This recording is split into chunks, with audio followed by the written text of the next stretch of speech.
வணக்கம். நான் இப்போ நின்றுட்டுருக்கூடிய இடம் வந்து திருநெல்வேலியில் டக்கரமாள்புரம் அப்படின்ற ஒரு இடம். இந்த டக்கரமாள்புரம் அப்படின்ற இடத்துல வந்து கிட்டத்தட்ட 150 ஆண்டுகளுக்கு முன்னாடி கட்டப்பட்ட பழமையான ஒரு திருச்சபை, தூய திருத்துவ ஆலயம். இந்த திருச்சபையில் வந்து தான் எல்லா மக்களும் முதல்ல இருந்தாங்க. கிட்டத்தட்ட ஒரு 19-20 ஆண்டுகளுக்கு முன்னாடி இங்கே இருந்து இந்த மக்கள் இருக்கக்கூடிய தாழ்த்தப்பட்டவர்கள் எல்லாரும் இங்கே வச்சுட்டு நாடார்கள் என்ற அந்த சாதியினர் இங்கேருந்து பிரிஞ்சு வந்து இங்கேருந்து பார்த்திங்கன்னா வாக்கபிள் டிஸ்டன்ஸ் தான் பாருங்கள். இங்கேருந்து நீங்கள் போனீங்கன்னாக்க வந்து மேபி ஒரு 1 or 2 minutes மேக்ஸிமம் ஒரு 120 செகண்ட்ஸ் ஒரு 250 செகண்ட்ஸுக்குள்ளே போகிற மாதிரி இருக்குது. இங்கே வாங்க போய் ஃபோக்கஸ் பண்ணுங்கள். அந்த லாஸ்ட்டில் இருக்கக்கூடிய அந்த பில்டிங் தான் அது நாடார்களுக்குரிய திருச்சபை.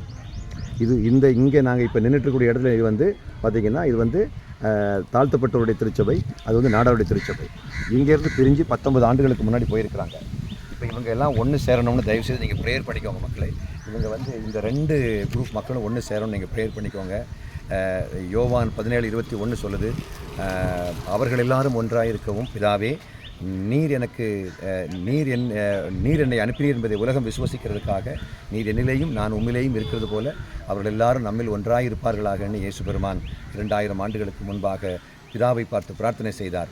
அதே போல் நாம் இன்று பிரார்த்தனை செய்ய வேண்டும். ஆண்டவரே இவர்கள் எல்லாரும் ஒன்றாக இருப்பார்களாக, சாதிய வேறுபாடு இல்லாமல் எல்லாம் ஒன்றா இருக்கணும்னு ப்ரேயர் பண்ணிக்கலாம். கர்த்தர் உங்களை ஆசீர்வதிப்பாராக. God bless you all. Thank you.